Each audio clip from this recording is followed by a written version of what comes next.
Bem, boa noite a todos. Tenho que fazer aqui duas notas rápidas. A primeira, porque tive a oportunidade e a felicidade de visitar esta semana que passou pela primeira vez o Museu do Sporting em Leiria, que é um sítio extraordinário de património, de história e de troféus do Sporting, de um trabalho incrível de muito tempo e de muita dedicação. Eu penso que o Sporting, penso que não estarei errado em dizer que o Sporting é o único clube dos três grandes que tem dois museus, e penso que também não estarei errado em dizer que é o único clube que tem troféus que de facto apenas e só por mérito nos seus museus, e portanto convido todos os sportingistas a visitarem, que eu acho que é muito importante manter esse património histórico. Segunda nota, dar os parabéns à equipa de handball do Sporting, conquistou a supertaça, outra vez arroz, relativamente ao Benfica. É o 11º título consecutivo da equipa de handball do Sporting, o que demonstra a hegemonia total do Sporting no que diz respeito ao handball em Portugal. Relativamente à história do Maradona, do Palhinha, relativamente à história do Zidane, do Palhinha, acho que o presidente do Sporting foi cristalino, foi claro. Há aqui factos que têm que ser trazidos para cima da mesa. Houve 3 clubes que não quiseram o Palhinha. E depois houve um que quis muito o Palhinha. E, quando assim é normal que o jogador acabe no clube que o assim quis, que fez muito para tê-lo, com o treinador que de facto quer ter esse jogador. O primeiro clube que acaba por não querer o Palhinha é o Sporting, porque quando tentou saber das condições para eventualmente trazer o Palhinha, percebeu que essas condições significariam muito tempo de espera e, portanto, optou, e na minha opinião, bem... Mas queria o jogador inicialmente do ponto de vista desportivo. E, na minha opinião, foi rápido a perceber que aquilo ia ser uma negociação muito demorada, como aliás se vê pelo exemplo do Benfica, com condições difíceis, e portanto fez muito bem ir ao mercado buscar outros alvos. No caso do Altimira, acho que o Sporting fez muito bem. Aliás, o Altimira, na minha opinião, foi uma excelente contratação. Na minha opinião, até foi o melhor jogador do Sporting no último jogo do Sporting em casa. E portanto, eu, na minha parte, estou muito satisfeito com o Altimira. Portanto, o Sporting foi o primeiro clube que não quis esperar pelo Palhinha. O segundo clube que não quis Palhinha foi o Tottenham, que perante as exigências tanto do jogador como do Bayern Munique, Tottenham esse que tinha feito uma época desastrosa a época passada com Palhinha, resolveu não ficar com Palhinha e mudar coisas. E outro clube que não quis Palhinha nem para servir águas nos treinos é o Bayern Munique, que se quis livrar do jogador à força. Portanto, há 3 clubes que não quiseram Palhinha, por diferentes razões, e há um clube que fez muita força para ter o Cruyff, o Palhinha. E, portanto, é normal que o Palhinha já é o melhor jogador do campeonato sem ainda ter jogado, pronto, que o Benfica queira contratar o jogador que já é o melhor jogador do campeonato sem ainda ter jogado. Basta ouvir aquilo que se falou sobre o Palhinha destas últimas semanas. E, portanto, aquilo que o presidente do Sporting diz tem toda a razão de ser, porque quem diz que o Sporting não tem um projeto desportivo e que não tem, é porque não conhece nem o Francisco Zalgatzanha, não conhece, desconhece por completo, nem conhece de facto a política de contratações e financeira do Sporting. O Sporting tinha no trincão o jogador que estava próximo do teto, estava até um pouco acima do teto salarial, que são cerca de 2 milhões de euros líquidos. O Palhinha vai representar para o Benfica 3,5 milhões de euros líquidos por ano, nos primeiros 2 anos de contrato. Isto seria rebentar completamente o teto salarial. Achas que é um erro de Rui Costa? Não estou a dizer que é um erro, não. Sim. Estás a falar do lado do Sporting. Eu só estou a dizer factos. Vai custar, nos 2 primeiros anos ao Benfica, 3,5 milhões de euros líquidos. O Palhinha, em 4 anos de contrato, vai significar ao Benfica, com custo para o Benfica, acima de 40 milhões de euros pelo jogador de 31 anos. Isto são factos, fazendo jus àquilo que tem sido apresentado na comunicação social e repetido por muita gente. São mais de 40 milhões de custos para o Benfica em 4 anos para um jogador de 31 anos. Se isto fosse o Sporting, era rebentar por completo um teto salarial e uma política desportiva que eu sou 100% a favor que o Sporting tenha e que claramente, conhecendo o Francisco Zalgatzanha, o Frederico Varandas e a direção do Sporting, não estaria disposta a passar por cima. E muito bem. Estou de acordo também. Se isso é certo ou errado, não sabemos. E aí concordo com o Bruno, e já tenho visto aqui muitas vezes, o valor dos jogadores ser caro ou não depende depois do rendimento. É verdade. Ora, do ponto de vista teórico, isto é inegável, são mais de 40 milhões de euros. E, portanto, nessa perspectiva, eu acho que o Sporting fez muito bem em seguir o seu caminho. Se o Benfica fez bem ou mal, isso o tempo dirá. A política do Sporting tem que ser uma política, obviamente, também de aposta desportiva, mas também de sustentabilidade financeira. Não pode, não deve cometer loucuras. Portanto, nesse aspecto, acho que o Benfica também tem mais necessidade de ter o Palhinha do que o Sporting. Eu sei, posso dizer isto, que eu sei que o próprio Palhinha via com bons olhos um regresso ao Sporting, um eventual regresso ao Sporting, se não fosse agora, mais à frente, não se proporcionou. Até porque, do ponto de vista desportivo, o Sporting apresenta um projeto desportivo mais interessante que o Benfica. É uma realidade. O Sporting, inclusivamente, tem ganho mais troféus que o Benfica. O Benfica, desde que há VAR em Portugal, é o dos 3 grandes, é o clube que ganha menos. Coincidências, com certeza.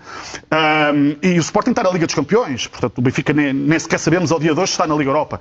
E, portanto, o projeto desportivo do Sporting seria mais interessante, mas o Sporting não optou. Está tudo certo. Percebo que o Benfica tenha mais necessidade do Palhinha. Até por uma componente que não foi falada aqui, que é uma componente interessante. É que o Benfica, do ponto de vista físico, não é uma equipa muito forte.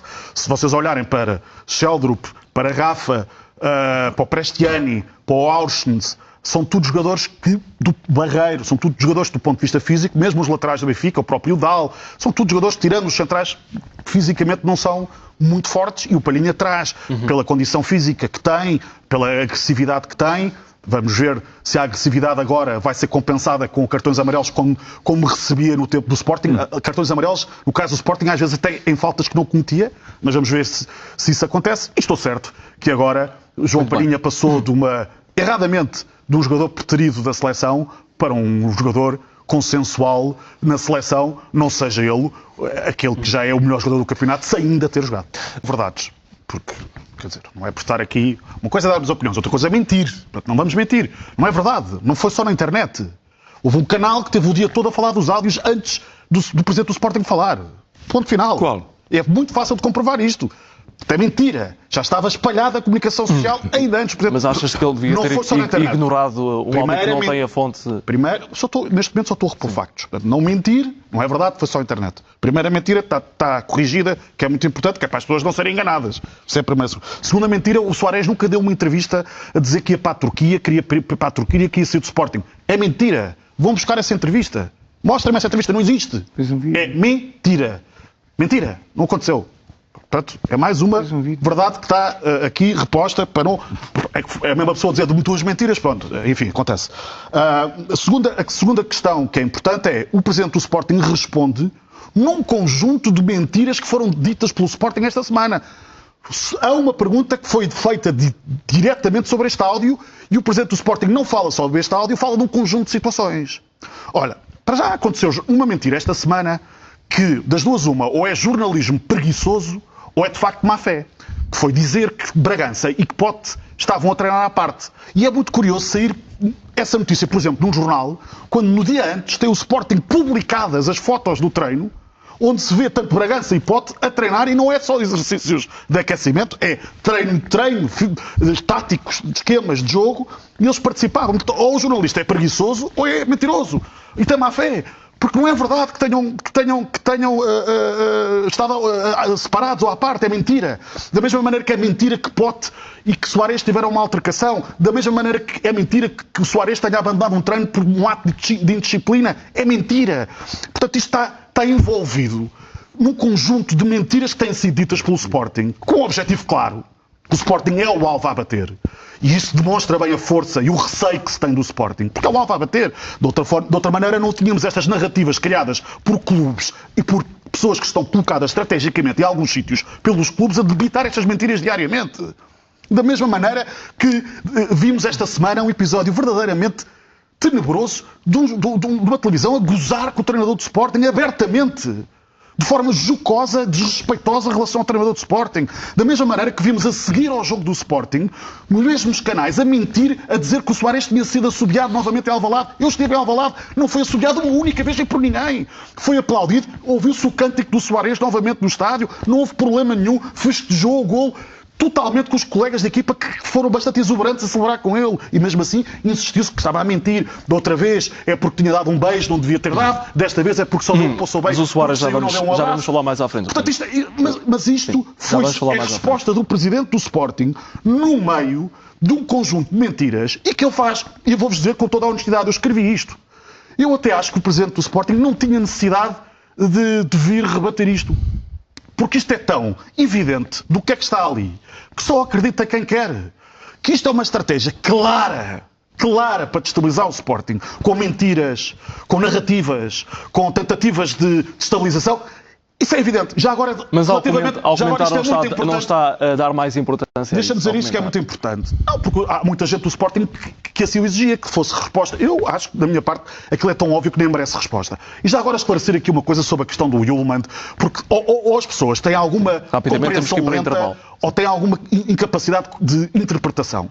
Aquilo que se passou com o Yulman e que o Presidente do Sporting disse aqui foi exatamente aquilo que eu disse aqui que se tinha passado. E que o Presidente do Sporting disse, o que aconteceu foi inventada uma proposta que não existia, foi inventada uma notícia não assinada no jornal O Jogo, uma semana antes de um Porto Sporting. Vou repetir, uma proposta que não existia temos e uma notícia que foi inventada e não assinada, colocada no jornal O Jogo. E aquilo que eu disse aqui foi que o jogador, por causa dessa proposta que não existia e por causa dessa notícia que não existia, perdeu o foco e perdeu a concentração num momento de bolha de concentração de estágio antes do jogo. E por causa disso o Sporting tirou-o do jogo e por causa disso o próprio Rui Borges disse que o jogador tinha que o proteger. Está explicado. Temos que sair para qualquer contradição. Muito bem, temos que sair para... Bem, só dizer uma coisa para já. Mas eu queria só perceber. O Frederico Varandas acha coisa que não é bagaceiro e vou-vos dizer uma coisa, antes bagaceiro do que corrupto. Essa é uma coisa que queria deixar bastante clara. Coisa que ele felizmente não é. Isto deve fazer muito incómodo, porque de facto a história do Sporting com este presidente não há de ser a história dos mafiosos e dos manhosos que, por exemplo, tiveram noutros clubes. Esse é o primeiro ponto. Depois, do ponto de vista do Soares, está claro... Foi dito por Rui Borges, as pessoas não querem acreditar, não acreditem. É para o lado que o Sporting dorme melhor. E eu digo, o Sporting não tem que andar a desmentir todas as mentiras que escrevem sobre o Soares. Vamos lá. Soares teve uma altercação com Pote. É mentira. Não aconteceu. É falso. Porquê é que alguém resolveu escrever sobre isso? Porquê é que alguém resolveu inventar isso? Soares não ofendeu nenhum treinador adjunto do Sporting e foi-se embora por um ato de disciplina. É mentira. É falso. Porquê é que disseram isso? Não existe nenhum áudio, não houve nenhuma despedida de solteiro. Foi desmentida pelos jogadores, inclusive pelo David Simão, que também é visado nesse áudio, que veio logo desmentir. Nem sequer existiu esta despedida de solteiro. É mentira. Porque é que alguém resolveu inventar isto? Sim. Da mesma maneira que o jornal O Jogo escreveu uma mentira sobre o Yulman no inverno de uma proposta que não existia. Porque é que alguém resolveu criar uma proposta que não existia e escrever uma notícia não assinada? Porque é que surgem constantemente notícias que são mentira? São coisas da nossa cabeça? Não há intenção nenhuma. Não há intenção de ser repetido constantemente essas mentiras na comunicação. São coisas que nós estamos a imaginar. Mas, David, deixa-me só dizer uma coisa. Quer dizer, há pessoas que são parvas, de facto, não há dúvida. Achas que não aconteceu nada com o Luís Soares? Porque agora no jogo em Alvalade notou-se que ele não estava com os adeptos no final do jogo. Falava uma coisa. Luís Soares, o que tem não fez aqueles aplausos. Luís Soares, o que tem neste momento... Temos aqui as imagens. O único problema que o Luís Soares tem neste momento é, porque é um jogador altamente competitivo e ainda não está no seu melhor. Isso é um dos pontos claros. O Luís Soares ainda não está no ponto... E mesmo assim marcou um golo extraordinário. Marcou um golo que é um golo ao Luís Soares, que é um golo, de facto, um jogador de um talento enorme. E, portanto, é normal que o Luís Soares queira mais. Achas que é a frustração do próprio jogador? E é normal que ele próprio esteja chateado e magoado com tudo o que está a acontecer à sua volta, que começa por um erro parvo, estúpido, desnecessário do seu próprio agente, que foi enrolado por uma pessoa que eu já expliquei aqui mais do que uma vez, que uma pessoa que sem nenhum compromisso, sem nenhum acordo, resolveu vir para a comunicação social dizer que tinha um acordo. Isso foi um erro. E está mais do que dito que foi um erro do empresário, do jogador, que podiam ter desmentido logo aquele momento e não o fizeram. Isso foi um erro e isso criou depois ali aquele mal-estar. Agora, que o Soares, eu não percebo porque é que eu tenho que duvidar da palavra do presidente do Sporting e do treinador do Sporting, quando diz que ele treina bem, que quer ficar no Sporting, que quer ajudar o Sporting. Ainda por cima, porque é que eu hei de duvidar disso, quando eu sei, porque eu disse, podemos duvidar se é verdade ou mentira. Mas não há nada que nos possa dizer se é verdade ou mentira. Há a palavra das pessoas e eu acredito nelas. O que teremos a certeza absoluta é que a história com o Pote do Soares é mentira, é que a história do áudio é mentira e é que a história do caso de disciplina é mentira. Essas eu sei que é mentira. Portanto, porquê é que eu hei de acreditar naquelas que eu sei que é mentira, factualmente são mentira, e não nas pessoas que dizem que ele é um profissional que trabalha e que luta pelo Sporting? E é isso que os sportinguistas têm que perceber. É que, como é óbvio, o Sporting não há a bater, o Sporting está forte financeiramente, o Sporting nos últimos anos tem ganho títulos também no futebol, é dominador nas modalidades, é um clube que, inclusivamente, agora soubemos que ultrapassou Porto e Benfica do ponto de vista do valor de marca, segundo estudos internacionais. O Sporting está forte, é um alvo a bater. Agora, há uma coisa que eles ainda não perceberam. Acho que falta. Há uma coisa que ainda não perceberam. O Sporting passou, há muito tempo, 2 secas de títulos. Numa altura em que os campos estavam inclinados claramente e que o Sporting não lutava nas mesmas condições. O Sporting viveu 2 secas de títulos. Alguma vez algum sportinguista desistiu do Sporting? Alguma vez algum sportinguista não foi resiliente? Nós somos da raça que nunca se vergará. Podem vir com as mentiras todas, podem vir com a tentativa de estabilização todas, que vão continuar a levar connosco. O Sporting não desiste nunca. Continue a tentar. Vamos avançar. O jogador na televisão nacional a dizer que o jogador estava infeliz. Ninguém viu nenhum salmo. Essa é engraçada. Nada. O Soares nunca disse que estava infeliz. A ninguém. O advogado do jogador vem para a televisão por dizer que está infeliz e faz esta comparação. Obrigado, Jorge. Escusava ter ouvido esta. Mas obrigado. Achas que o Porto vai ficar arrependido? Bom, isto é muito giro. Há aqui muita coisa que eu discordo daquilo que foi dito. Acho que o negócio foi muito mal conduzido. Acho que foi um péssimo negócio para o futebol do Porto. É a minha opinião. E acho que o incómodo ficou claro. Aliás, esta semana assistimos a mais um exercício do Sr. Farioli de desonestidade intelectual, de hipocrisia, de... Eu não sei se ele é uma marionete, se é um fantoche que ali está. Eu, por um lado, espero que sim, porque se for mesmo isto da cabeça dele, é grave. As coisas que ele diz. E isto é claro, isto é só querer ver, é tão claro, é tão óbvio. Exemplo, Bednarek relevado. Cortina de fumo lançada pelo Futebol Clube do Porto, que sabia exatamente que nem que o Bednarek estava lesionado, que não havia tema nenhum do relevado, foi uma cortina de fumo para abafar a situação do Porto ter sido levado ao colo e o Torriense ter sido roubado escandalosamente no jogo da Supertaça. Então, foi uma cortina de fumo. Lançou-se aquilo para tentar disfarçar. E a história do Norte e Sul, instigar desta guerra ridícula, que não faz sentido nenhum, não sei se é um complexo, se é uma vitimização constante, mas é uma linga-linga que já ninguém suporta, que não faz sentido nenhum. É mais uma cortina de fumo para o incómodo claro. Por isso é que ele teve 15 minutos a falar do Rodrigo Moura. Por isso é que ele levou números, levou palavras, conversas e desculpas farrapadas e mandou o Presidente do Porto até para debaixo do autocarro porque era uma necessidade financeira e tal. Para aquela cartilha que ele levou para ali, claramente, porque o incómodo é evidente. O incómodo é evidente porque o Porto, segundo a bitola do Jorge, que disse aqui há uns programas, despachou o Rodrigo Moura por 25 milhões... Aí estamos a falar, despachou o Rodrigo, palavras do Jorge, despachou o Rodrigo Moura por 25 milhões, o maior talento que o Porto, eu sinceramente me lembro do Porto ter formado. E foi despachado porquê? Porque o Sr. Farioli tinha um incómodo de ter o Rodrigo Moura no plantel. O jogador acarinhado pelo público do Porto, um jogador ultra talentoso e que o Sr. Farioli não queria pôr a jogar e que não contava para ele. Era um incómodo para o Sr. Farioli. Aliado a isso, a necessidade que o Porto tem de pagar salários. Sim, com certeza. É muito, muito importante. O Porto tem necessidades de pagar salários, como outros clubes, mas tem necessidades permanentes de tesouraria. E, portanto, estas cortinas de fumo, esta desonestidade constante, esta tentativa de instigar uma guerra que é perfeitamente bacoca, é bafilhenta, não faz sentido nenhum. E, portanto, não foi só antes do jogo, depois a seguir ao jogo, outros episódios que se nota da hipocrisia e da desonestidade do Sr. Farioli. Vem falar do Kivior.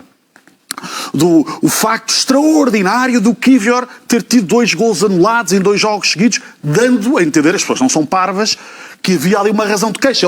É o tal, aquela nova tática do Porto que é queixa-se mesmo sem ter razões de queixa, que é uma coisa extraordinária, faz parte daquela narrativa absurda.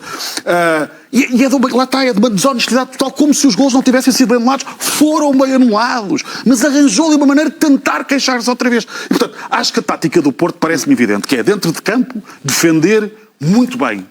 Fora de campo é atacar para todos os lados, de que forma for, de forma desonesta, passando por cima daquilo que é o bom senso, a clarividência, tentando fazer as pessoas parvas, que não são. E, portanto, é pena, porque dentro de campo defendem muito bem, fora de campo são desonestos e são tóxicos e representam o pior que há do futebol português.